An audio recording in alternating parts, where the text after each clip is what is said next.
We're back at it again. There we go. So there's a lot we could talk about. I don't even know where to start off, but I think not congratulations yet. You don't put the horse before the carriage, but I want to shout you out big time, Rudy. I think it's well deserved. I think you're the guy where it's like you can't get no respect, and now you're getting some respect.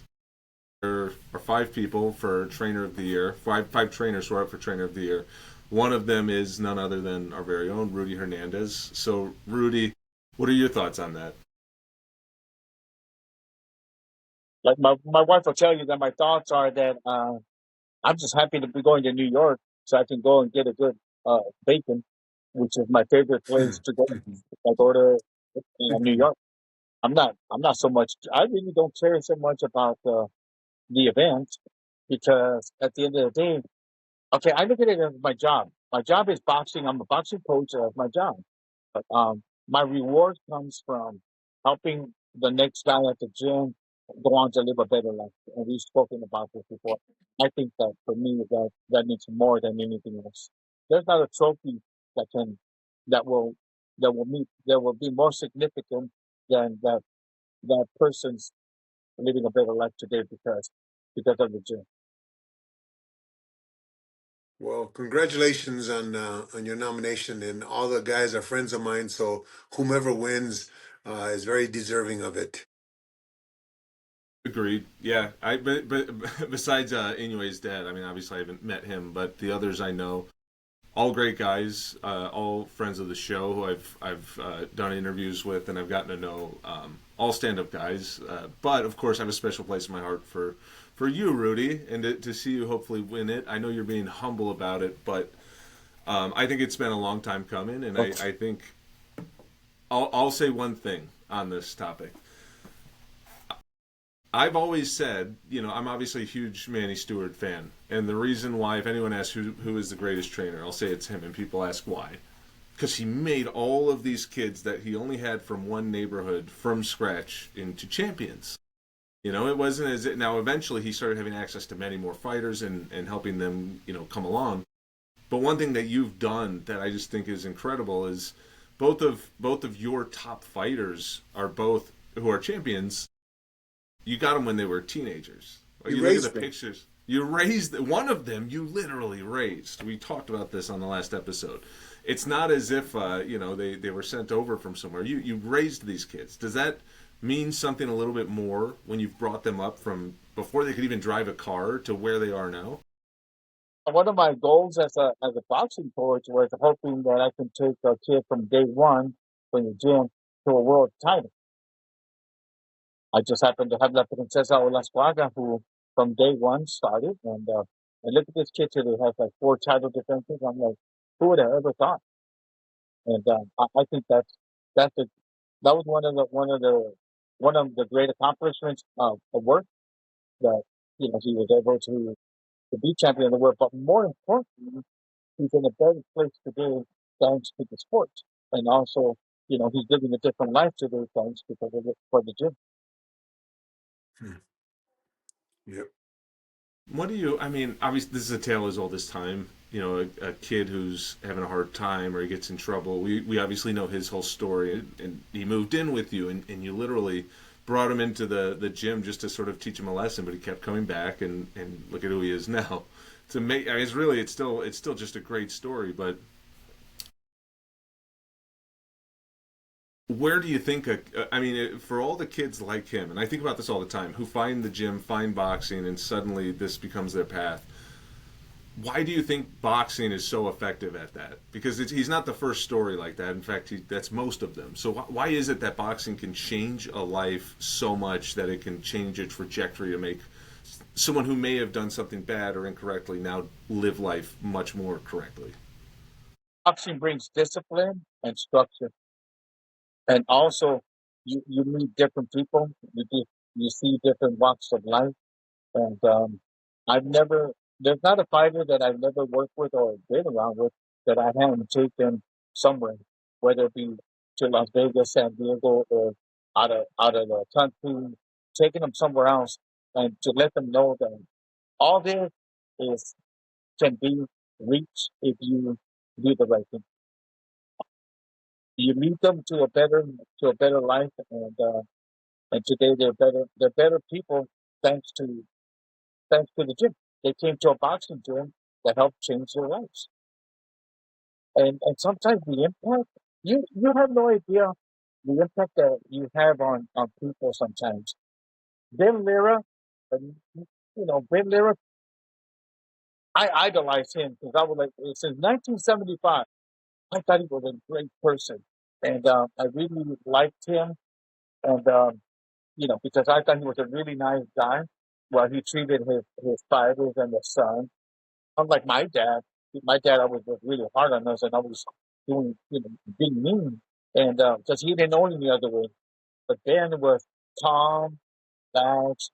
I never saw Ben get upset. And if he did get upset, you barely knew he got upset, man, because he was so cool, man. And I always said, man, I wish my dad could be like that. And a few years later, you know, we're opposite corners. And after that, Ben ended up, I ended up reaching out to Ben, and I became friends with him.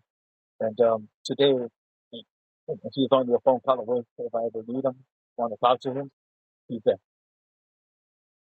Let me chime in there. I've known Ben 40 something years also, and I don't think I've ever seen a man, Rudy. I've seen him disappointed, but I don't think I've ever seen a man.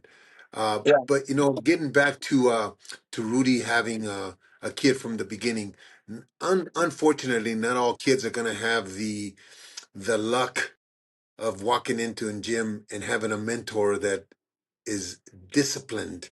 So I think that for those kids or for those young men, I think that they need to pay attention to some of the words that he's saying right now, and some of the things that Emmanuel said, and some of the things that Ben has said, to discipline yourselves, to hopefully find that one person that doesn't give you a pass, that doesn't give you that, oh, that's okay, you can continue doing that. And I think at that stage where he got his boys, they were at the stage where they were they could be influenced. It could go either way. And lucky for them, he was there to be that hard ass that he is, and look at him. Yeah, and I think boxing's empowering too. I think that's a huge part of it. If a kid doesn't feel like he has a whole lot going for him and he doesn't feel much maybe self worth about himself, so he's looking for somewhere to find it, and then they can feel powerful, and they can control that anger, and they can control that power, and they can be strong. I think that's a different type of confidence that changes lives, not just for kids from tough situations. I think anybody could benefit from it. I know it's the stereotype is that it always comes from a rough situation, and obviously that breeds a lot of fighters. But I don't see why that couldn't be the same for kids.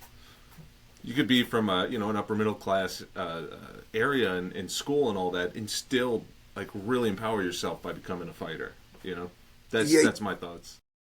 Also too, though, that there's a lot of times when kids come into the gym because they think they're bullies, they think they're tough, they think it, and I don't know if you're a country music fan, but Bocephus, Hank Williams Jr., had a song that was called "Attitude Adjustment." All of a sudden, they get an attitude adjustment in the ring, and they become different people, and sometimes that's a good thing because they understand that toughness is totally different than what they had imagined it was.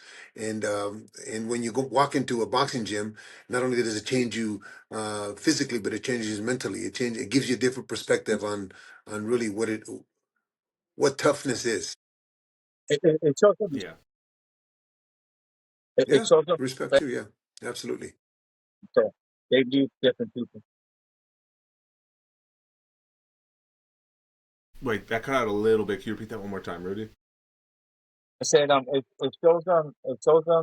teaches and it shows them respect, and then they leave with a different mindset, knowing that it's not like they thought it was because they're so used to doing things a certain way, and then they come to the boxing gym and they realize that they're not those that guy they thought they were, and they leave with with thinking about what they've been doing and how they are, and they come back to the gym the next day again, and they just keep coming, and they start changing the way they live, and even parents have come to the gym to say, "Hey, thank you, for taking care of my my my child, my son."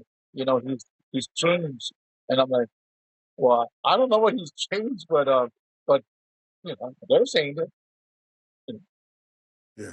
Well, a lot of times too, that bullying and that toughness changes from that to confidence, and confidence in what they're learning, confidence in the values that you're giving them, and confidence that they don't have to act tough. Their confidence is inner. Absolutely. And that's I've met so many young kids like that. And I'm always so impressed. When I say kid, I mean like 15, 16, 17. Whenever I go to the Chicago Golden Gloves or any amateur fight, they'll grow up over the years, but you see a lot of these kids and they're just so humble and they're so Yeah, quiet and it's they're so totally the confident. opposite. Yeah, Totally the and it's opposite of when they started. yeah, and I see these kids and I see other kids, from the same neighborhoods and the way that they'll act and it's like these kids like matured. There's that word we were talking about. These kids seem like they've matured to be, like grown men the way that they carry themselves. We all just talked about this. It's great. You should stay a kid as long as you can, but I think that there seems to be something in them that clicks where they become a man. They become a man in that ring and with that discipline and with that structure. Confidence. Also, another thing that I like to do with them is that when I like to reward them by taking them out to get a good meal, whether we go to a steakhouse or whatever. But I take them, and there's been a few guys that I've taken out that never been to a restaurant in their life. Some of them don't even know how to use a knife, and uh, and I'm showing them how, and I tell them that all this is yours to have. Just continue to do the right thing, to walking in that right on the right path, make the right choices, and life is going to reward you. So, so, coach, are you taking me to New York? Yeah, you want to go? I'll take you to Wait, get us. how good is this bacon?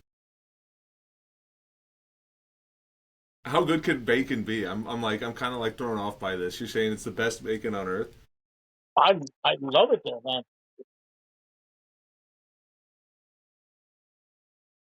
Abel knows Ruben Gomez, right? Well, his daughter's in New York, and she said that bacon from New York to Los Angeles. I mean, like that's how good I think it is.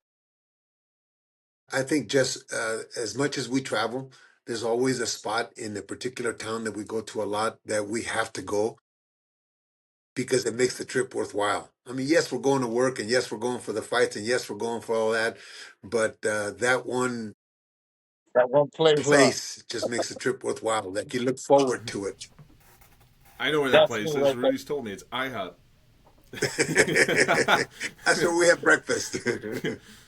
Yes. I still think about that. Um, that's a so when actually I want to stay trainer of the year. We kind of were talking about it a little bit, but again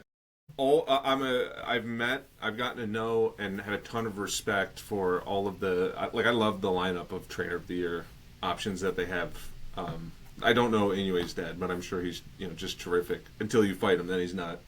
But what is it that makes? I mean, trainer of the year I think is one of the more objective ones because I feel what it seems like to me is it's the guy who has the most, like if you added all of his fighters up it would be like the most success, like the most championships. Like if you have four champions, it's hard to not win trainer of the year.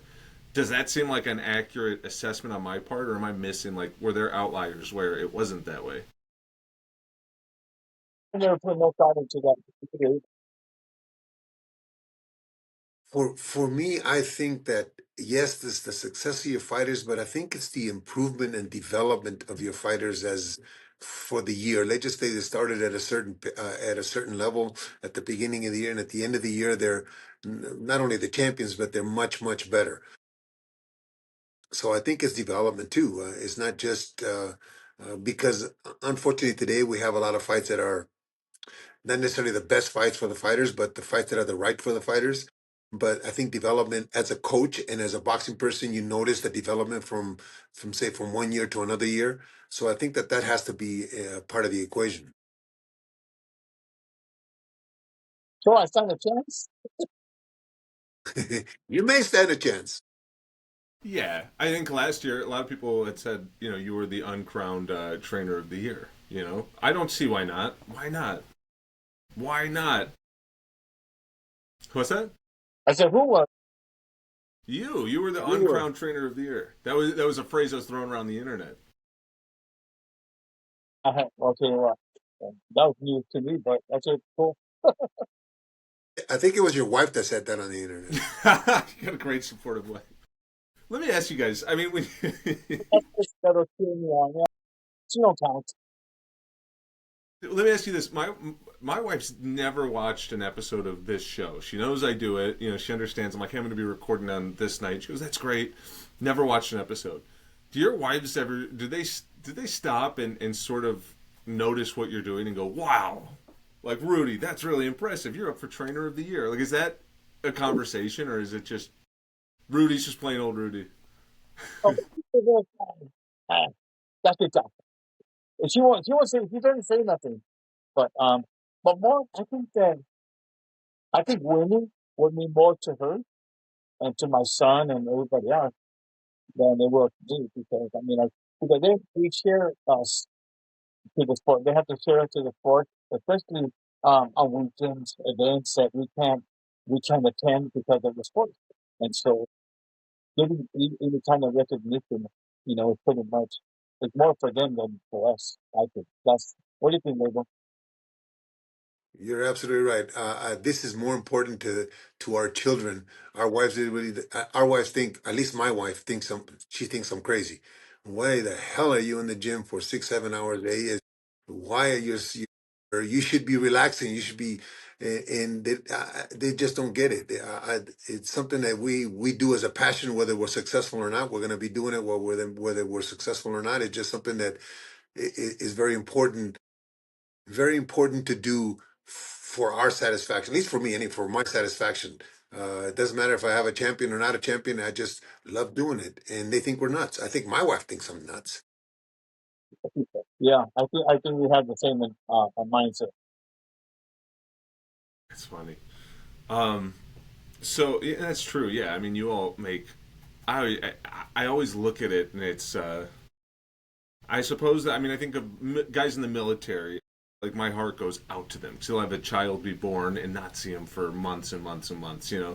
But I think about that, and I think about that sacrifice of having to be away from your family, and I think you all go through that as well. So it's a price that your family pays. You really would. I'd imagine you're really hoping that there's a reward that they can get from it, or they can look up and be proud of it, right? For me, it's not comparable. What we do is nothing compared to what those guys do that are in the military. We're having fun doing what we're doing. I think for me, the satisfaction is a smile on the kid's face, or the young man's face, or the 20-year-old, 21-year-old, the smile on their face when they win a fight, or when they do something that we've been working on for a while, and all of a sudden it clicks. I think that that's what keeps me interested anyway. I've always said that I could work with a 0 and 10 guy better than I can work with a 1 and 10 or the 10 and 0 guy that you can't talk to, but an 0 and 10 guy you can talk to all the time and you can teach. I think the teaching part of it is the important part. But no, I would never compare myself to a serviceman because they're doing something that is way beyond anything I've ever done. Yeah, that's true. It's not fair to compare it because there's a big difference between having a job being thrown at you or a bullet being fired at. But um, but it's a choice. Just like they chose to be in the military. You know, we made a choice to be in the sport. Okay, I personally would have never thought that I'd be making a living at it. And for the UFC, I had no idea what the hell I could be doing. Maybe a police officer, but being able to stay in the sport, what a lucky guy. That not everybody can be like that. There's not a whole lot of Yeah, people that survive by just being in the boxing gym. Yeah. Yeah, no, we're blessed because I think that maybe 1 or 2% of coaches in this whole world can do it by itself without having a second job or a first job. Most of the coaches that we know, good coaches and trainers, let's just say, as Rudy likes to call them, some of those, they have a job. They have to go to work and then go to the gym and volunteer, and hopefully they'll get to the point. I think I've been blessed and real fortunate with the fighters that I've worked with to be in the position that I'm in. But there's a lot of guys that are putting in time that have no reward, man. Yeah, yeah. Yeah, and And that's by the way, not I wanted to say that. strongly, but when I say they're not coaches because they're trainers, it takes a long time to be a coach. You got to put in many years and hard. But you got to You know, start though. Yeah, yeah, yeah, but yeah, and of course there's levels of trainers, like the beginning Yeah, trainers.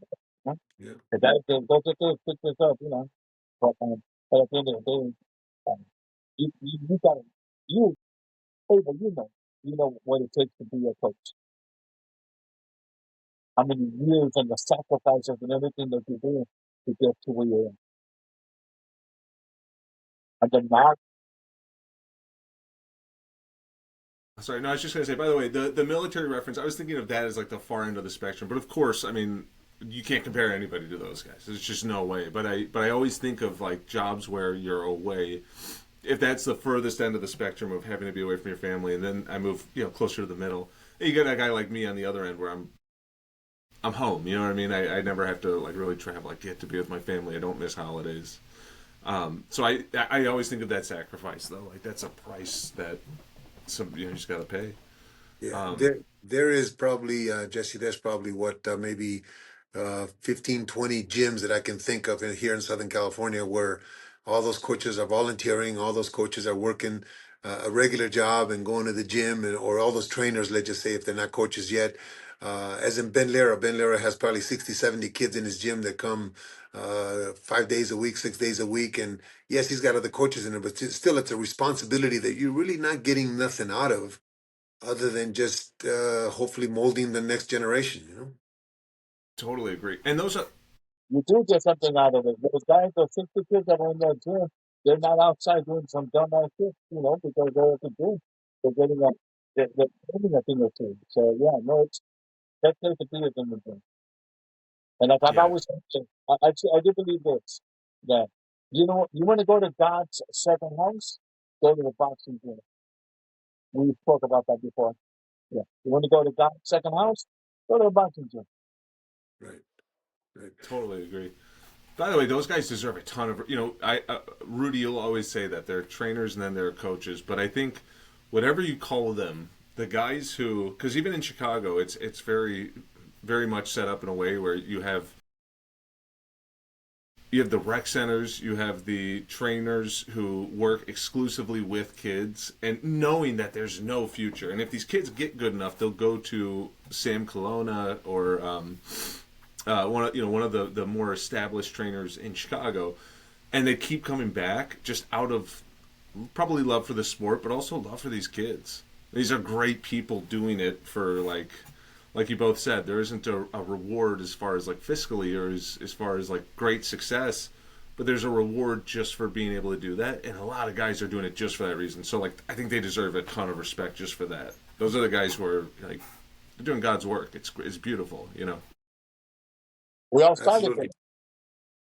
We all started there, right, Abel? That's right. That's right. We all Yeah, started right there. Like I said, absolutely. like, this 18-year-old kid comes over to the gym and goes, "Hey, hi, coach. I'm Coach so and so." And I look at him and I go, "You better learn how to wipe your own butt, and you're gonna be paying your ass, coach." Damn 18-year-old kid, fucking offensive. Well, I think there's a lot of dues. It's just like anything in life. There's a lot of dues to be paid. A lot of dues to be paid before you can even earn that level of respect. You can't come in and command it. People say it all the time. They go in there and like expect the respect that you deserve, and it's like, yeah, but there are levels to it. Prove yourself too. Yeah. It's like you're asking for 3 rounds of sparring when you go to his gym. Who's he going to put you in there with? With somebody at your level or somebody at a higher level? And that one at the higher level has earned the right to be at that higher level. Exactly. Exactly. And it's also know what level you're at and Yeah. just respect it and work your Yeah. way up, you know. Okay, so probably the biggest boxing news that I'm hearing everybody talk about right now is Zuffa Boxing had their first event. It was on Friday night at the Meta Apex Center. Am I saying it right? Yes, All right. And Rudy, you were there. What capacity were you there in? I know you were working. Who were you working with? I worked as a cut man in the at the Apex there. It was it was a pretty good show. There was a lot of competitive. All the fights seemed to be competitive, and there was no blowouts. It's a competitive event. Yeah. Wait. Just so just so you know, under the Zuffa, because I had the experience of being on one of their shows already, under the Zuffa banner, they provide for the people that don't have a cutman. They provide several cutmen to be able to be used at their expense for the fights.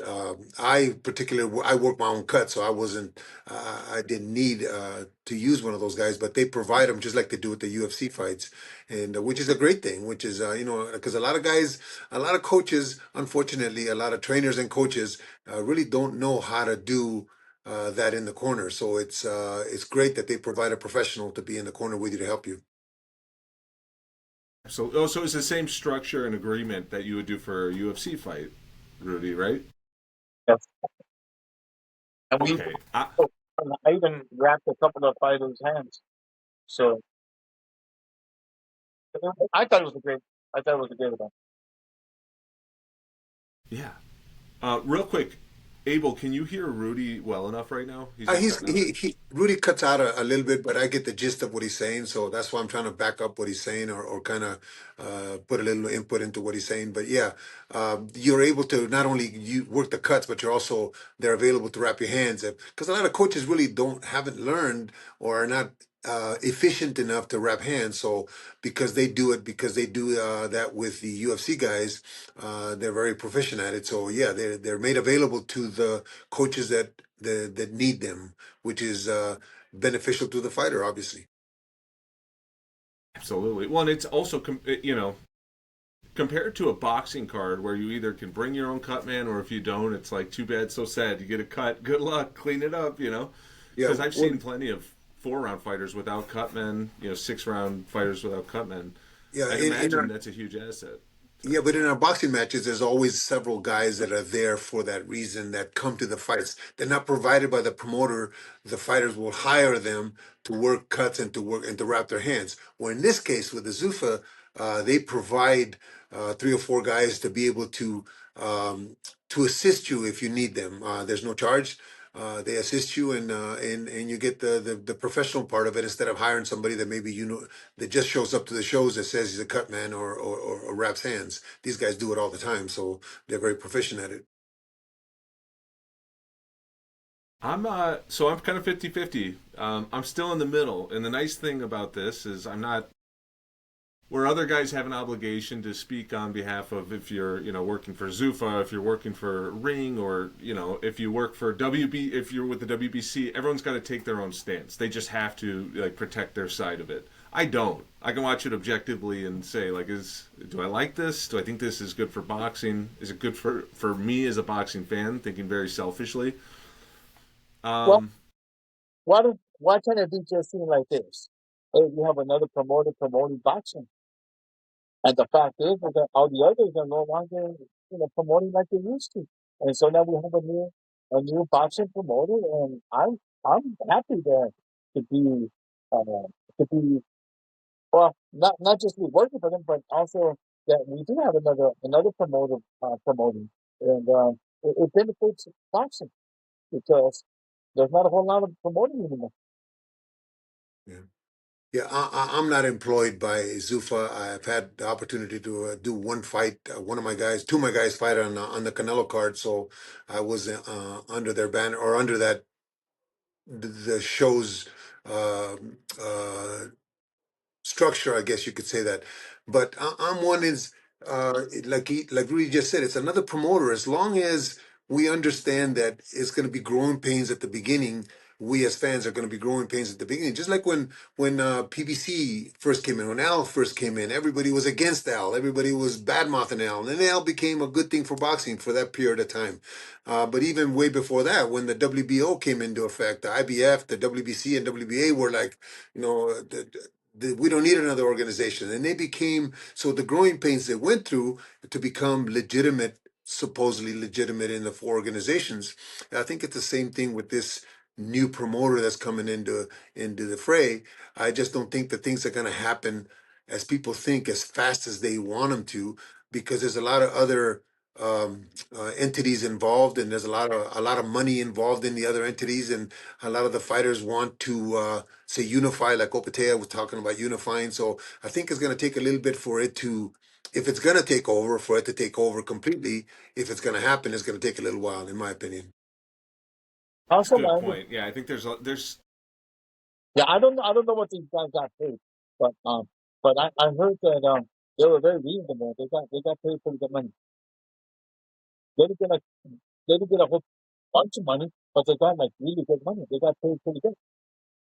That's Yeah, what I was. no, I understand that, and Rudy's right. I understand that they're getting more pay than they were getting before. So maybe just like with Al Heyman, when Al Heyman came into the fray, he started paying fighters more.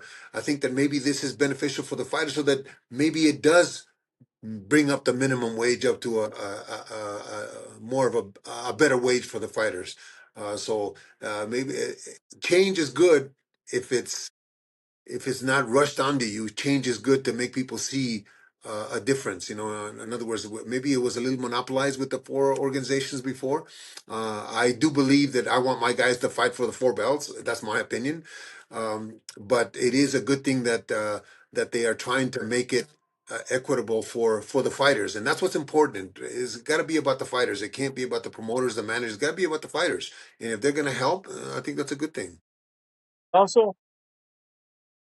I don't want to compare Zuffa to PBC because you know PBC was about, yeah, I'm going to pay you a lot of money, but I'm also getting a percentage of that money and where it's significant. And so and it was a quick, they made money and they left quick.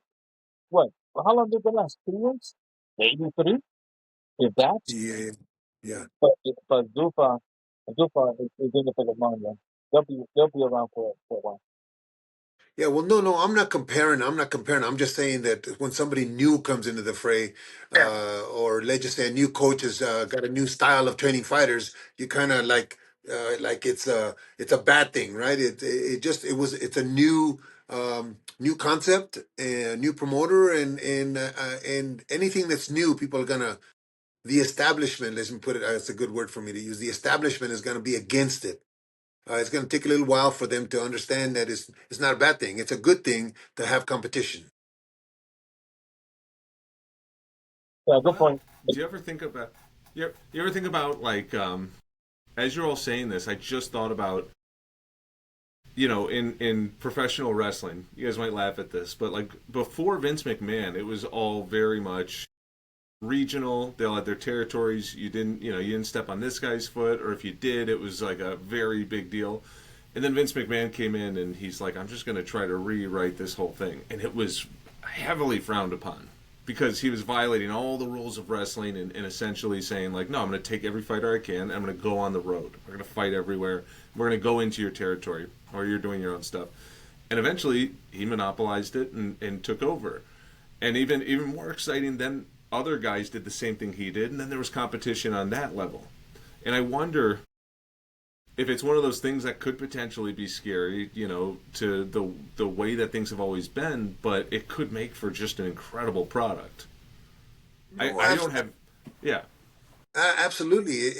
And you talk about Vince McMahon, he became very successful. But isn't that what Dana did too at the beginning? He really organized everybody and then became one company, and it became It's obviously very, very successful, has been very, and it will be very successful.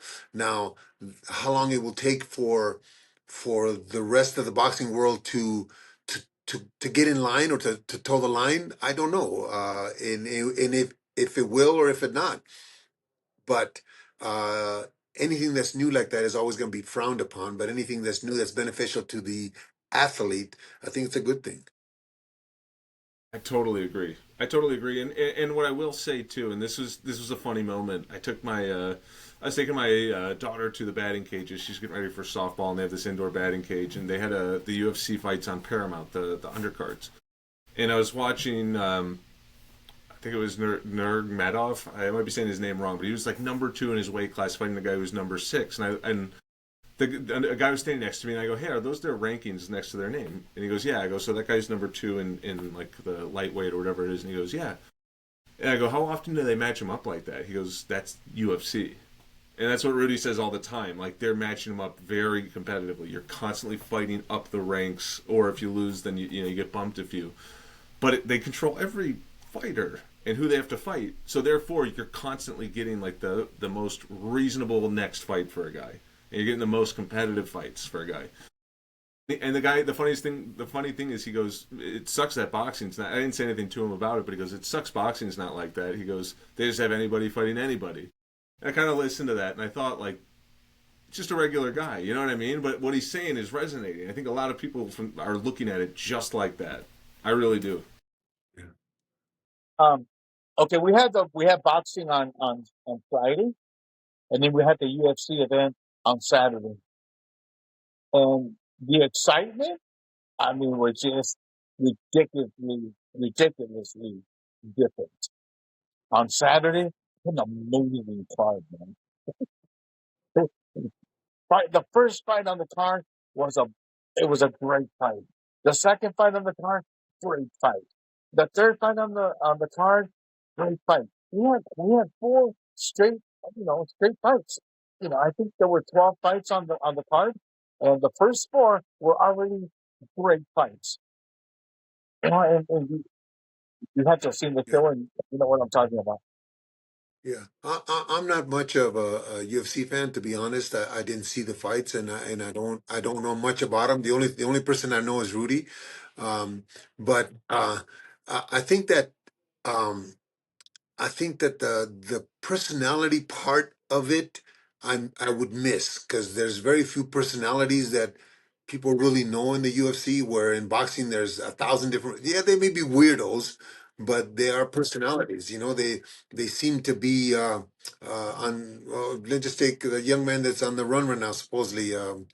One of my favorite Tank. fighters. Yeah, Tank. There's personalities, whether he's doing good or doing bad. It's still personalities. It's still something to talk about. Where you don't really, at least I don't anyway. But maybe I'm not much of a fan. Really don't see that in the UFC where you have these superstars. Like in boxing, we have 25 guys that people can probably name of the stars, and in UFC, I don't think that there's that. So that part of it, I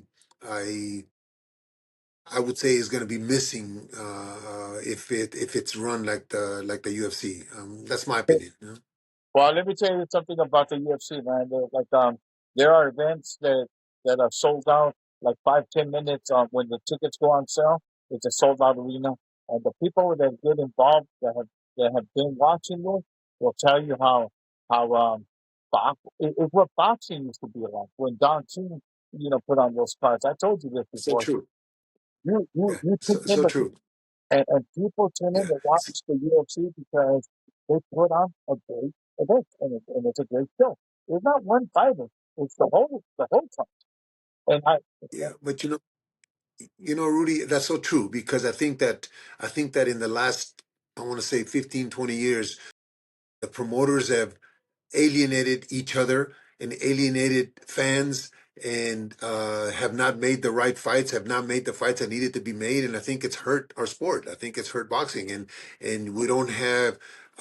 You may know a lot of fighters, but they're not fighting each other for whatever reason. And you're right. I've heard about the sales and the ticket sales and then being sold out so quickly and it just continuously. So maybe it's a learning experience for the promoters that we have right now and for the organizations to do things different. I don't know. Abel, if I invite you to one of the shows, would you go? Of course I go just because you're there. I'm gonna You make it should. I happen. mean, I'm gonna make Yes. it happen. that Yeah. that would be cool. And also, just taking a step back because we were talking about this a little bit. It sounds like the resources that come with. I mean, I don't know how the boxing would be done. I'm assuming it's very similar, just from hearing about how they handle their cut work and having the hands wrapped.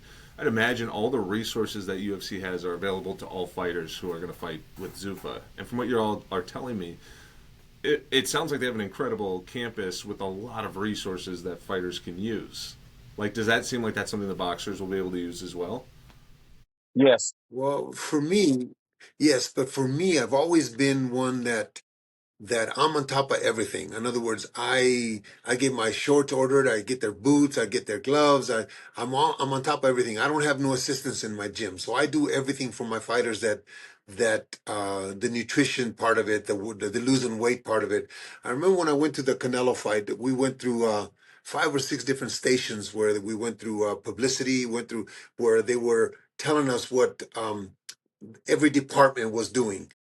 And when we got to the department of nutrition, like they give you food in trays that they feel is the best for your fighter. How do they know my fighter? How do they know? I mean, maybe I have a Ghanaian, or maybe I have a Ugandan, maybe I have a Puerto Rican, maybe I have a Mexican. Okay, it's nutrition wise. That's for them nutrition for their point of view. And then also we have saunas that are available for you to lose your weight. My guys for that fight were on weight when we got there. So my guys don't have to lose any weight. So no, I don't need your saunas. I don't need. And they're giving us this speech. So I took it this way, okay? Maybe because I'm old fashioned. I took it insulting to me as a coach that you're telling me that you're going to do all this for me. I don't need for you to do all that. I need for you to put me on and have me fight. So for the younger coaches or for the younger trainers that maybe that are not on top of their business, maybe that's all beneficial. But for me, it was kind of insulting. That's just me. that's the difference between the trainer and the coach. Right. And, Right. and There you go. Absolutely. there's a Yeah. lot of kids out there that are not coaches, and so they do need that help. You know, Right. you have Right. the experience, you've been around for too many years to not know a thing or two. And the new guys, man, they don't, they have no knowledge. You know, they're learning with that specific fighting because they haven't been around. Yeah. And you know, Yeah. No. No. No. same, And again, and then I say what I said before. It's a newness coming in that the old people are going to revolt to it, but the young people need that Yeah. because they're But not it's educating also, themselves. it's like anything in life, though. One size fits all doesn't fit all. It just doesn't. So I think a great coach will have a much more individualized approach to a fighter and how they work with that fighter. But I don't. I mean, I think a lot of promoters have a cafeteria. You know what I mean? Like just to even provide food is No, like it's a cool no, resource. of course, no, no. I'm not saying nothing bad about it. It's all Yeah. available to you if you want to use it. But I think that just like when we work, and I'll give you for instance, when we work fights in California, let's say Rudy works a fight in California, and you have a new inspector that comes in and is questioning Rudy on every little step he takes. That commissioner or that inspector has to understand who he's talking to. He's not talking to an idiot. He's talking to a guy that probably has done more boxing than he'll ever know. So I think that sometimes when you do this, I think those people that are doing this for you need to understand who you're talking to. Read.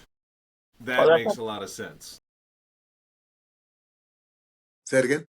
I said it kind of happens all the time now. We go to different places Yeah. and these new guys, kind of tell us and, um, telling us how That's to what, do it.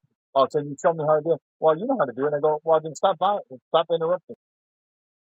yeah. Yeah. Right. You're here to observe me, not to teach me how to do my job. Sometimes that's what you have to be rude to them because they really don't know who they're talking to. That happens to Ben a lot. You're talking about this guy's been in it longer than boxing itself. And I get an inspector that comes in and try to tell him, you're not supposed to do this. Hey, and I've been guilty of saying, listen, when you're going down the freeway, does a cop stop you? Remember, if the freeway is 55 miles an hour, no, let the man do his job. Let him Yeah, make a mistake, then you correct him. But I think that's the part of it that I didn't particularly like uh, understood. in that instance. But hey, it's new. It was new to me, and I never done. To Rudy, obviously, it's not new because he does it 3 times a week. It seems like, but to me, it was new. Absolutely. No, when you say that, it totally clicked to me because I've seen that in corporate America that happens a lot. Big corporations, they'll tell someone who's been doing a job very, very well, they'll say, hey, we have this new model that we're going to use, and it's an acronym. And they go, and you do it like this, and this. And it's like, hey, is this guy making you a lot of money?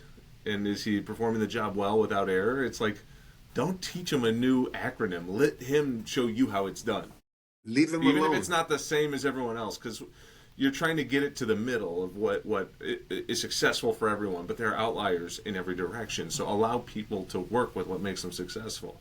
You're Don't mess talking with to that. an you're talking to an outlier right there. I mean, don't try to teach him how to do his job. He already knows how to. Imagine somebody coming in, some new inspector says, this is how you got to work a cut. Really? And the inspectors that come in to do that, just like the fellas that were doing that were telling me what I was supposed to do, how to feed my fighter, they're people that really have had no results. This guy, his resume will speak for itself. So you don't come in and try to teach somebody how to do their job that's been doing it and has had results for a long, long time. The, that's that was hard for me, or difficult for me, I should say. Totally understood. Now that kind of leads really well into the next thing I was going to ask about. So we all saw I think everybody saw that video. Abel, you had shared it with us, and we all saw it. I can't recall the fighter's name. He was a UFC fighter. He makes weight, and literally right before he makes it off the stage, where he can get his sip of Gatorade or whatever would come next, he just absolutely collapses. This poor kid ate it on the stage, went straight to the hospital, and I really hope he's okay because I mean that looked like it could have been pretty serious. Um, how did we could go a bunch of different ways with this, but that kind of goes back to what you're saying. He's a UFC fighter. He's in Vegas. I'm sure he was going through all of that. He clearly didn't cut. It didn't seem like he cut weight the right way.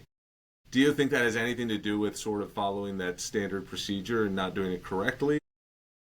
Let me take a step back. That's not a good question. What are your thoughts on it? What happened with this kid? Rudy? It's an individual thing.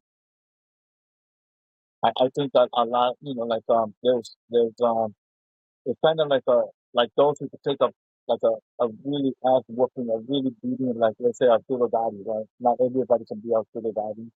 Um, and I also believe that, and I mean, I don't know how what he did or how he went about doing what he did to lose weight. Now, I I think he did it wrong because, maybe yeah, it had to be wrong because you just don't. I mean, how many times have we not been at a boxing till all these years? And how many times have we had a person, you know, pass out at a weigh-in? It's not as common. You would think it is, right? But it's not Yeah. as common. It's not a common thing. So I don't know exactly what this guy did or didn't do right. I I guess I'm a lot different than a lot of coaches, and I've been different since I started coaching. I don't believe in losing weight in the week of the fight.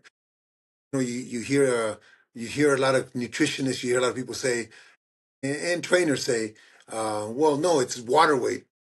That to me, that's bullshit. To me, to tell me you put on 6 pounds of water on Monday to be able to lose it during the week, it's not water weight. There's no reason for these kids to be killing themselves like that. I don't believe in the saunas. The saunas, if you're going to use the saunas for me, you're going to use them as a therapy, as a cleansing, not to lose weight. I check my guys. I weigh my guys every morning before they run, and I want them to be less than they were the day before. I don't care if it's a tenth of a pound or a half a pound or a pound, but they have to be less than the day before. The weekends don't matter to me. It's just another day. So on Friday, whatever they weighed, Monday they better be less than they were on Friday. So if you lose a half, in my opinion, if you lose a half a pound for a whole month of training, 30 days, let's just say, that's 15 pounds. If a guy's over 15 pounds in the gym, then you're not doing your job as a coach. That's my opinion. Again, a lot of people do it different. I don't believe in losing weight. Listen, when we used to go to New York with Gennady, when we landed in New York, he'd be a kilo over his weight. No, he'd be a kilo over his weight. And he loves steak. So he'd have steak and potato on Monday, steak and potato on Tuesday, steak and potato on Wednesday, steak and potato on for breakfast on Thursday morning, dry out for the next morning, and he wouldn't do nothing. He'd rest and then go to the weigh-in. So because he was on weight, of course we were running and we were training in the evening to lose what we were working on, what he was eating, but I've never believed in losing a lot of weight during the week of the fight. Why? You knew about this fight 2 months before. You mean to tell me you couldn't put your weight down until that point? But again, there's a lot of different beliefs. There's a lot of world champions that do that. So it's maybe I'm crazy. I don't know. Abel, it just so happens that you don't have fucking fat asses like me. Yeah, well, I just make sure that I buy a scale just like the ones that promoters have and check the weight every day. That's I have my scale. I travel with my scale, and I check their weight every morning. A lot of fighters, and Rudy is one of them. A lot of fighters do not. They hate the scale. When he was fighting, he hated the scale. That was his enemy. I Most still fighters, that's the way it is. But you still do. But seriously, most fighters, to me, that's their best friend. To me, that should be your best friend because if you get on a scale in the morning, you know what you need to do during the day. You need what you Yeah. what you can and can't eat during the day. So to me, that should be your best friend. But most fighters, 99% of the fighters hate the scale. But I'm a strict disciplinarian in my gym, and this is the way that it is. If you don't like it, then you're gonna have to leave my gym. That's just bottom line. Doing the hard stuff up front too. It's Yeah, hard absolutely. to lose weight, but it's probably a lot harder to pass out on a stage right before Yeah. a fight. And Yeah. what would have happened if he made it off the stage and he drinks the Gatorade and replenishes? It seems to me like at that point a lot of damage has been done. There's no way your punch resistance can uphold what it could have been if you dehydrated that much. The body's not made to do that. I don't think so. But there's different thoughts. Different. You can go on the internet, and 50% of the doctors think it's the right way, and 50% of the doctors think it's the wrong way. Just like 50% of the doctors thinks that altitude training is the worst thing that you can do, and then 50% of the doctors think. So everybody's got an opinion. I think that what it boils down to, just like with this guy right here, he's got his own methods, and he's got two world champions. They started from kids. So is his way the right way? Who knows? I've had great success myself. So is my way the right way? Not necessarily. It's whatever gives you the results that you're looking for, and if it makes you successful, that's the right way. Listen, there's 4 organizations right now besides Zuffa. 4 organizations. There's 17 weight divisions in each one. That means there's 68 world champions. That means there's 68 genius coaches that think their way is the only way. I'm sorry, not It's not true. 68 only because some have 2 champions. Right. Oh, not only that, not only that, but there's also the bridger weight too, which is another weight. So that's 18 weight divisions. Yeah. You So know what's so there's crazy? no perfect way. It's like Rudy has said previously. I think you have to do what's best for your pupil, for your student, your fighter, so that hopefully 10, 15 years from now you can talk to them in a way that you're talking to them today. Hopefully they're not going to be hurt physically and mentally. So hopefully you can. Um, why is it? I was talking to somebody the other day, about the fighters getting hurt. Why is it? Why is it that heavyweights don't have hemorrhages and brain bleeds? Oh, so they Because don't. they don't They're have to not. lose any weight. Because they don't have to They're lose not. any weight. They don't. They don't sacrifice nothing. Yeah, they don't have to lose any weight, so they don't dry themselves out. They don't dry their brain cavity out. They don't do any of that. I think that we need to find a way not to allow. I said 25, 30 years ago when I was in San Diego training Terry Norris that they should be in Southern California, Northern California, in Southern California, in the Middle California, there should be a doctor or a clinic or two clinics where the fighters have to check their weight 15 days before a fight, 30 days before a fight, 15 days before a fight, and 7 days before a fight. But the doctor has to be the one checking it because what they're allowing us to do is we check their weight and then we tell them what it is. Well, how many coaches are honest enough to say what the real weight is? So the percentages of what you can be over, they will be regulated by doctors. A doctor's not going to lie for a fighter. I mean, that's his license, right? So if you give him a percentage to be, I think we're going to save more fighters and save more fighters from getting hurt if you give them a percentage that they can be above. Let's just say the week of the fight, let's just on Friday before the 1 week before the fight, they can't be over 3 pounds in weight or else they don't fight. The promoter would take more action to make sure that that's the way that it is. Because if they didn't, then they would be losing the fight. So Absolutely. it's dramatic and drastic measures, but I think we need to do that because we need to save them from themselves. That would probably save promoters too to know, a week, 2 weeks, 3 weeks ahead, like, oh, there's no way this guy could make weight, or like even a week ahead. Because think about it, they get down to the day before a fight, and the whole fight is off, the whole show, all that money just down the like. At least they have some insurance ahead Yeah, of wasn't time. there wasn't there one guy that was 7 pounds overweight on Fridays or Saturdays fight? Seven Uh, point eight pounds, Khalil Ko. yeah, yeah. Why? That's unfair. That's unfair to the guy that took it and he got beat, right? The guy that took it got beat. I'm sure. I didn't see the follow up. I just know he was pushing 8 pounds overweight, and he's a puncher too. So it's, I mean, it does suck. It is unfair, and I'm shocked the guy took the fight. I thought the fight would have been off after I saw he was overweight. That's Yeah, crazy. that's one thing that I think that Zuffa Zuffa can rein all this in if they really want to protect the fighters. They can rein all these uh, bad ways of preparing and getting to that moment on fight night or weigh-in time. I think that the person that was 7 or 8 pounds over, they didn't fight. Oh, they didn't fight? They did not fight. I No, don't wait, they think. did fight. They did fight. You know who that was? That was a guy named Kelly Cole or something like that. Fought Jesse Hart, and Jesse Hart lost that decision. I'm looking it up right now. I don't. I would. Now that's the commission's fault, not the promotion, but the commission's fault. He did fight Absolutely. Jesse Hart. That's absolutely right. Wow. And then But also, Jesse Hart's got to make money too. What else can he do? Well, You but bet. they find him, Jesse. They find him 30%. Yeah, but that's unfair.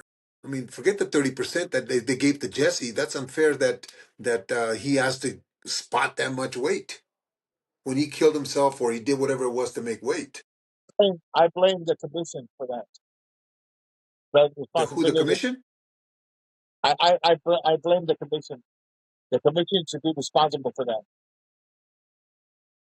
Yeah, but Rudy, they didn't know him. They didn't see him. But when did they see him though? They didn't see him until the day of the weigh-in.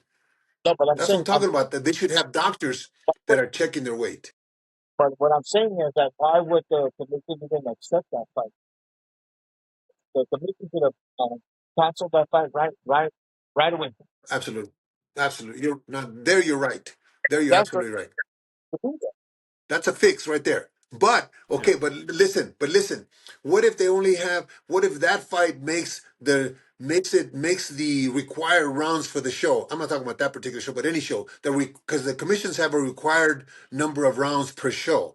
What if that fight makes the show by 3 or 4 rounds, and if they eliminate it, then there's no show because they don't make the required rounds.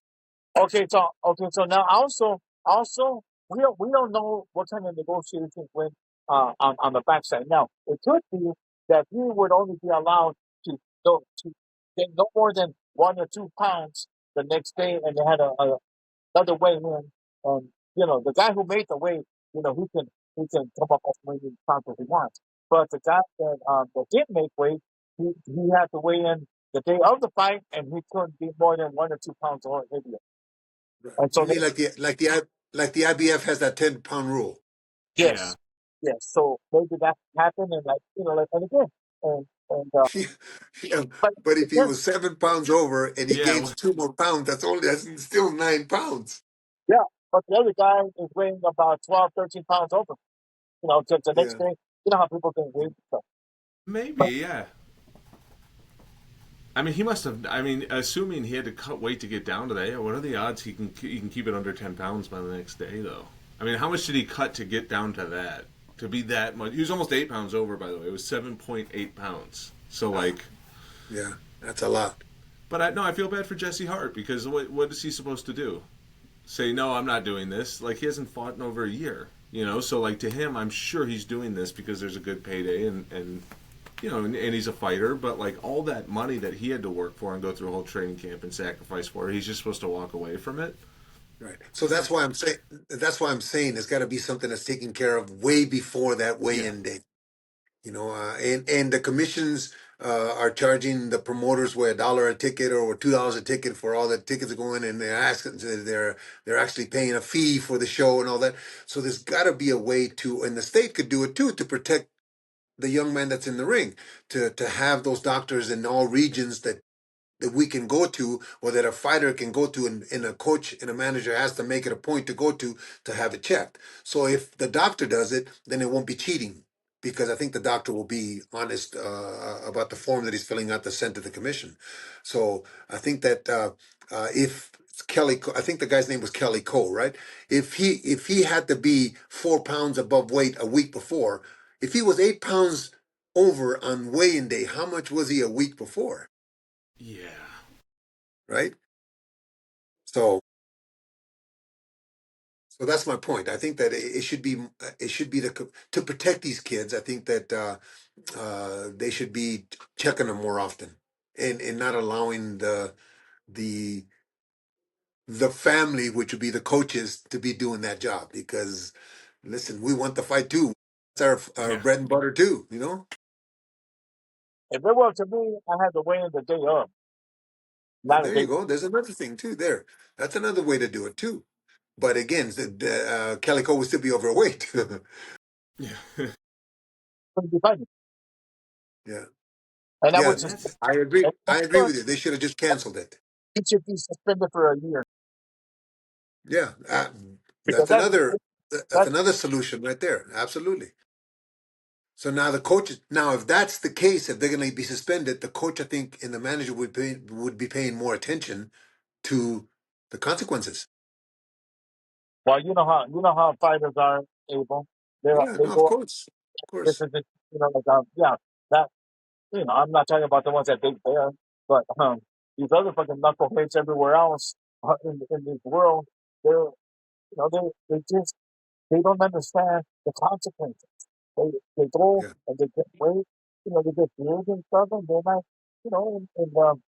but I don't think I think that the fighter is the one that should pay the price, not the manager or the trainers or the coaches or anybody else. It's the fighter's fault because he's the one yeah. No, fighting. He's the one absolutely, that knows the absolutely. weight should be. That's Yeah, and besides the but consequence. right. But I think that we as coaches need to be paying a little more attention to that. I don't know if you knew this, Jesse. I know Rudy knows this, but we fought in Saudi for one fight in the BBC. Is that what they're called? The British Boxing Board of Control was the responsible commission there for that day. And I remember the commission asking the fighters. I was there listening. He says, "By the way, to lose, how much pounds did you lose?" And the fighter says, obviously they're all lying. And did you go into the sauna? Did you go into the sauna to lose this? And they already know that you can't say that, because if you use the sauna to lose weight, you can't fight. really. Yeah. Well, Yeah, then, look, that's crazy. Let me ask them.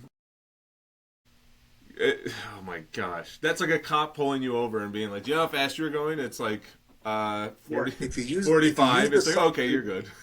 if you use the sauna to lose weight, you cannot. Then it won't allow you to fight. okay, look, okay, this is Okay, this what I do. Okay, now I'll use up just like an example. Okay, he wakes up 5 pounds overweight the day of the race. Okay, he'll go work out. He'll go work out. But also, but keep this in mind. He's had breakfast, lunch, and dinner the night before, and every night before that for days and days. He doesn't stop eating, and he doesn't stop drinking water. He eats and drinks water all during the whole time. But on the, the morning of the week, it's up anywhere from 3 to 5 pounds over.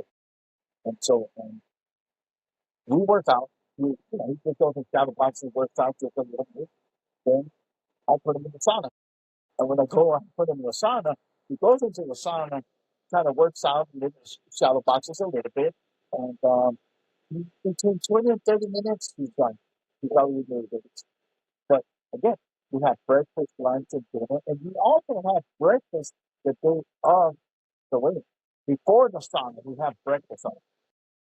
And the reason I use the And you, sauna because it cleans out his pores and everything else. He's not really using it for like really making it. But just like I said, the night eh, before he had a hot tea in the morning and breakfast. Just egg whites and a hot tea in the morning. And then like an hour and a half later, he goes into the sauna for about 20 minutes, 20, 25 to but no more than no struggle. and Rudy, you experiencing losing weight when you were fighting. Uh, you don't think that resting that Thursday night to weigh in the next day instead of doing a workout is going to be beneficial to you? You think that that's not going to affect you? That's not going to take You something know, away from you? Okay, Abel, you got to remember, we worked out the day of the freaking fight. Remember, the win was the day of the fight. Yeah, yeah, Gym at 7 o'clock in the morning, working out because the win was at 11 o'clock. So we yeah, worked out the thing. Well, I but did. Some other friends, yeah, some other fighters did too, yeah, back but then. if you don't have to, don't you think the rest will be beneficial? No, no, because No? well, this is how I look at it, Abel. When you, okay, let's say you start like a machine, like an engine. When you rest, when you have like a couple of days of rest before the fight, you know, your system, your system has been like this. The whole thing is to keep it like this, keep it like this, you know. But when you start to rest it, then you get a little bit too comfortable. You know, that's Yeah. how that's how I see it. And then so they stay calm. Okay, let me put it to you this way, people. My guys, the day of the fight, okay, they they get up and go run 20 minutes. The day of the fight, they go and run in the morning before breakfast. They do a 20-minute jog, and then they come, and then they have breakfast. Because I You believe, see, Jesse, this is what I'm saying. There's 68 geniuses out there that think their way is the only way. As long as you get Absolutely. results from it, look at, he's got two world champions. And obviously he's got one that's going to fight the number one fighter in the world. And he's good enough to be doing that. So again, it's whatever works for you. And as long as it's beneficial and you got results from it, you can't argue with that. people you were watching the night before was in 1974. You can see all these guys working up against England and made the fight. Yeah. Well, Well, I tend to agree with just on my personal experience. I tend to agree a little bit more with Rudy, but obviously I haven't. I've never trained a fighter in my life. I can say that physically, if I had to like run an event or something like that, I'd like to be jogging every day up to that event just to keep my system going because I feel like once you rest, I feel like your body starts to slow down. I start to tighten up more. I almost feel like you have to keep moving, but again, this is like what you said earlier, Abel. Like a lot of sports scientists would be like, no, you have to take rest days and let your body recover. But I well, don't it's mean like a 50-50. hard run. Yeah, Yeah. I don't mean a hard run, but I like to like I feel like I need to keep my body busy every day. Not a hard run. It's just a jog to keep the metabolism and the system going because and my guys are not thinking like marathons. They just walk there running 20 minutes and they're jogging. They're not and they even enjoy it. They like it because they've been doing it for months and months. You know, for the fight. They go and they reach to it and so they they'll work out and It just it just like when we talked about sparring before, Golovkin, I never sparred more than 9 days, more than 80 rounds, more than 75, 80 rounds. And I wouldn't even spar him on the Friday before the fight, a week before the fight, because I just didn't want to have to call HBO and say, the fight's off. But then again, Terry Norris was the same way. Terry Norris wouldn't spar that many rounds. Or no, I take it back. Terry Norris wouldn't spar that many days, but he sparred the rounds. I should say he sparred more days, and he sparred a lot of rounds. But again, a week of the fight, I didn't do nothing. Sometimes the Friday I wouldn't spar him, and he was a guy that if you ever saw him walking around, he'd be a week before the fight, he'd be 1 pound below his weight, and he'd always have a cup the week of the fight, spitting in the cup, and he was always underweight. I don't think he ever weighed in close to a pound and a half close to the weight that he was supposed to be at. So, and again, we didn't do nothing for a whole week. He rested the whole Friday before the fight. He weighed in and he rested the whole day. So again, it's different concepts and different ideas. And I could say that Yeah. maybe that's the way. That's the way I was taught. But Abel, you also have to also keep in mind that those guys rarely ever struggle with weight. Those guys are not. They were not people that like look at Rudy Hernandez or other fighters that that we had to work out for 3 of the goddamn weight. 7 o'clock in the morning, we're working 2 hours in the gym, so we go fight at night, make weight. You know, and you know how lucky you are able to have had these guys be the ones without weight. But if you had guys with the weight, then it'd be a different story. You would see a difference in how, yeah, not everybody can be Gennaro Hernandez. Not everybody can be Gennady Golovkin, where these guys always made weight, but Well, not you're absolutely right. No, you're fortunate enough to be able to have fighters that are willing to listen to what your ideas are and follow them. For you, you had kids that you were able to train the way that you wanted them to train. I didn't get guys at 14, 15 years old. I got guys that were more or less established young fighters and was able to develop them, and they were able to follow my lead. But I think follow my lead in a way that this is the way it's going to be, whether you like it or not. That's me. I'm a military guy. I'm a disciplinarian, and some guys are willing to follow those rules, and some guys are not. And you lose a lot of fighters sometimes because of the way you are. In fact, I just read today that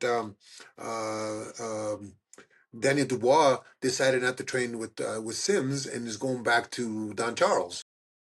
Sims's ideas maybe didn't mix well with an established fighter like Daniel Dubois, that he had to go back to what was normal for him or what was standard for him or what he's used to. So again, everybody has different ideas and different methods. As long as they're successful, and we know he's successful, so it's not wrong. I think all of you have your own systems. That's the big thing. Is it's a system. If you started training camp with Abel Sanchez, you couldn't switch to Rudy Hernandez because the system is different. You're gonna have to progress differently, and the sparring is gonna be different. The way that you go through it and condition is gonna be different. Like Rudy 2022. does. Like The work wait, is hard, but I think the difference would be that um, the way you go about it. He's still going to get you in shape. We're still going to get you in shape. We're still going to get you ready for a fight, but it's a different curriculum, I guess you could say. 100%. Well, Rudy does light sparring, but it's like a million rounds, and it works. But it's like you couldn't jump from a Rudy training camp to an Abel training camp. It would No, throw off the whole process. well, it would be confusing. It's Yeah, around. Yeah, if one day Rudy started doing what Abel does in the middle of a training camp, it would wreck the fighter, and vice versa, because they're into a process. Is the best way I can explain it. But that's why the one thing I'm starting to learn is that's why it's critical that if you go with the trainer, it has to be 100% to the T. Because if it's not, and you go, no, I do this, and no, I like to do it like that, you're going to screw up the system. It won't You work. know, I'm a general building contractor, or I was anyway. I used to build homes, and I used to hate to hire a guy that was work with somebody else for 2 or 3 years, because the pet peeve of mine was not to ever hear or to hear that somebody, well, that's the way so and so used to do it. Well, then go work for him. What are you doing here working with me? It's the same thing for a coach. I think a coach is going to say, well, I used to do it this way. I said, well, listen, then go do that over there. Why are you here? At least that's for me. That's the way that it is. If you're going to come and if you're going to come and be trained by somebody, allow that person to do his job the way he knows how. It's like you're not going to do your own brain surgery. Allow the surgeon to do your brain surgery. Allow the coach to do his job, and if you trust him enough to submit to that, you can be. I think you can be successful just like the coaches. Well, here's one for you today. Today, La Princesa did 4 rounds of sparring. But when I say 4 rounds, they were each round was equivalent to 3 rounds. So they went straight 3 rounds. It reminded me of Mexico. Another thing that I do, yeah, another thing that I do crazy that Rudy doesn't do is I do 4 minute rounds with 30-second rest in my gym. I've always done that, 4 minute rounds with 30-second rest. So, and people say that's crazy. Well, that's just me. That's Yeah. that's that's Today, that's the way it is in my gym. hey, but today my guys did 3 straight rounds with 40 seconds rest period. Wait, but three again, straight rounds, no 40-second. abuse. Rest, Yeah, yes. well, They it's a did little slower. Maybe it's the type of work that it is just different. yeah. But it was about working, it's not about getting beat up. It's about just working and working on your skills, keep your hands up, you know. And you would see it, you would understand. Yeah, the 4 minutes for me have to be not trying to knock somebody out, but it's got to be like a fight for me. I think that's how you prepare. I mean, that's how you get it. That's why I don't spar on that many rounds, but I want quality rounds for the 4 minutes quality. And I never spar my guys against my guys. Never. If I have 2 30 pounders or if I have 2 35 pounders, I never spar them together. Why? I Wait, always, why is that? I think I know, but why because I is that? wanted to I wanted to win every day. It's, you can't have one of them getting their ass kicked. I want them to win every day. So it didn't know it's different philosophies. I'd rather bring sparring in to spar with my guys than spar them together because I want them to both win Got in it. their Got it. Got mind. it. In their mind. Do you remember a guy who sparred? I believe you all brought him in to spar with Triple G. It's Derek Finley from Of Indiana. course. Yeah, of course. Derek, How did? little short Derek. Yep. Yeah, he's. Good You know guy. what's funny? Good Yeah, guy. he really awesome dude. So I've gotten to know him. He's from Northwest. Well, he's from Chicago, but he lives in Northwest Indiana, and he did a lot of promoting for a lot of different fighters, and he'd fight on his own shows they promoted. But I remember that being something he was very proud of, that he was in that training camp and got to spar with Triple G. How did he? I mean, you can't really talk about sparring, right? That's a cardinal sin. But like, how was he in sparring? I have to say this. I won't say it about Derek, but I say it about Gennady. Gennady was never abusive. Yeah, Gennady Gennady took care of the people that were there to help him. Was never abusive, and most of the time I didn't like Gennady to hit anybody to the head. Of course, sometimes it slipped, but everything was below the shoulders. My guys don't. I try not to allow them to hit to the head. I want them to hit the shoulders, and I want them to hit the arms and biceps. But Gennady was never abusive. So Derek did fine. When Derek was there, I'd have 3 or 4 sparring partners. So they'd only do like 2 rounds apiece. I'd alternate them. I'd bring new guys in all the time.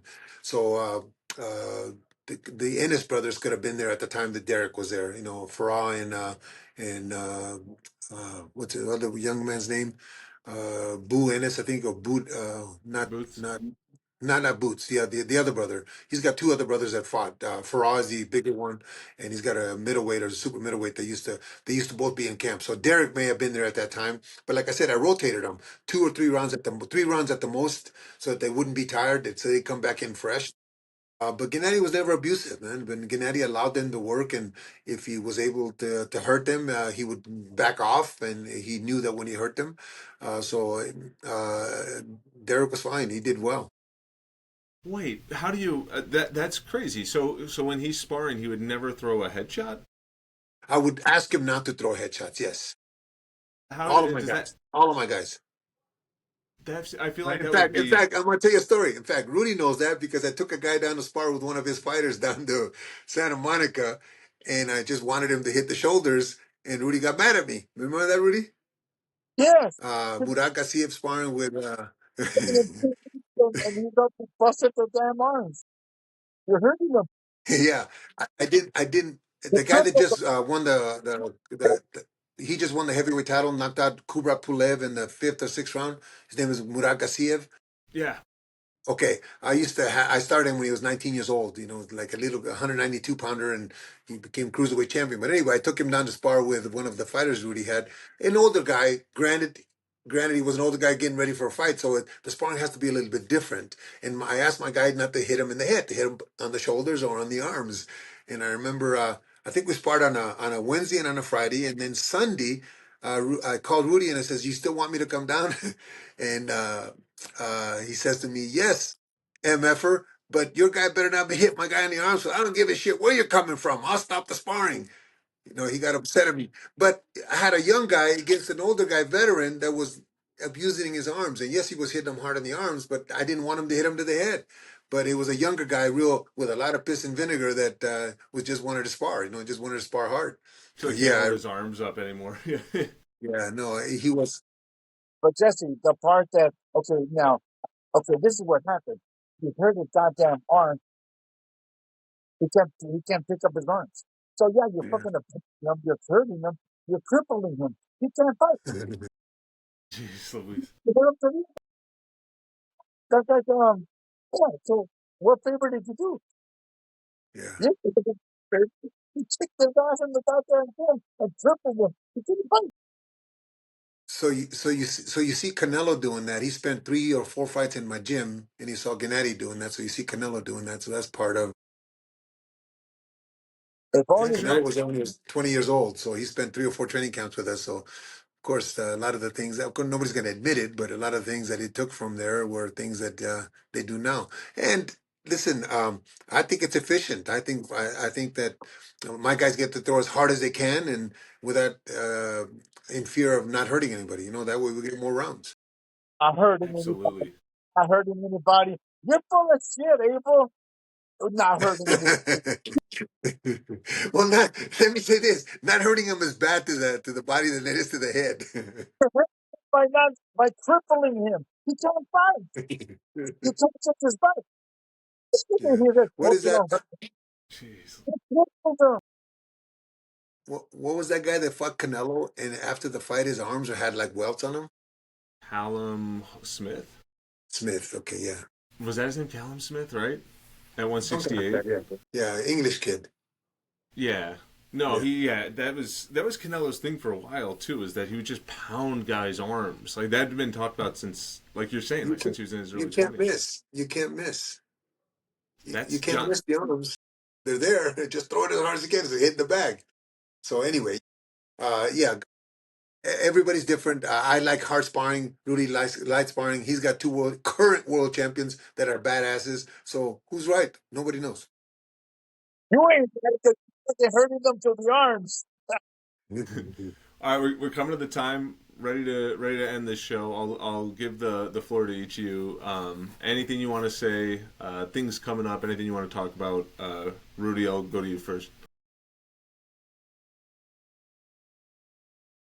Let's keep supporting boxing because it's one of the greatest sports, and it's helped so many people. And when I say so many people, there's people that cannot afford you know football uniforms, teams, and stuff like that. There's a lot. There's a lot that you can't do.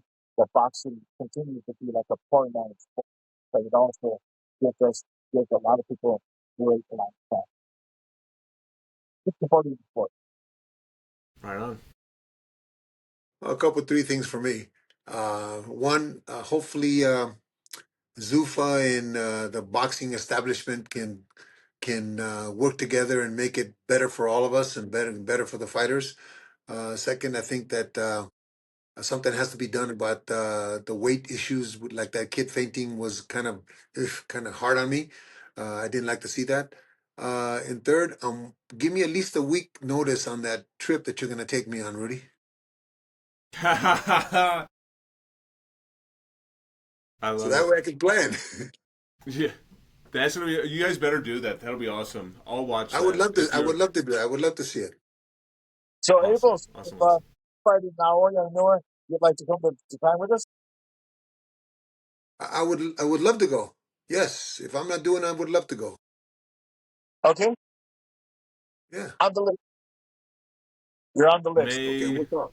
We'll talk, and May I'll 4th. get you that number that I talked to you about too. I'll get you that information about what we talked about. My friend that's sick right now. After we get 1 week off. Okay. Awesome. As always, thank you guys. Have a great night. Thank you, Jess. See you. Rudy. Okay. Bye bye. Ciao.